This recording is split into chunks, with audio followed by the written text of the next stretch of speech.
একের পর এক রেকর্ড গড়ে চলেছেন ঢালিউডের মেগাস্টার শাকিব খান। ঈদ উল ফিতরের বরবাদ দিয়ে যিনি কাঁপিয়েছেন বক্স অফিস, এবার কোরবানির ঈদে আসছেন আরও বড় ধামাকা নিয়ে। সিনেমার নাম তাণ্ডব।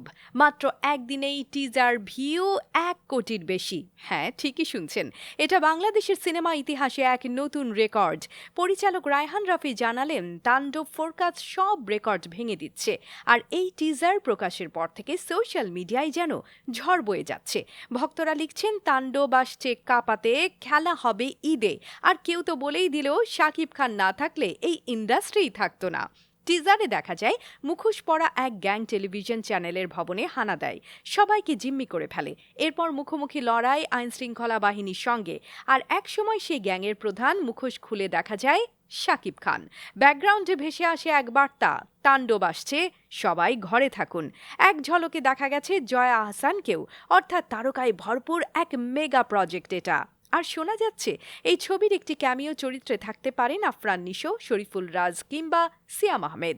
কারা থাকবেন আর কারা গুঞ্জনের অংশ, তা নিয়ে নির্মাতাদের পক্ষ থেকে এখনও কোনো আনুষ্ঠানিক ঘোষণা আসেনি। টানটান উত্তেজনায় ভরপুর টিজারই যদি এমন হয়, তাহলে সিনেমা হলে তাণ্ডব যে কত বড় বিস্ফোরণ ঘটাবে সেটা এখনই আন্দাজ করা যাচ্ছে।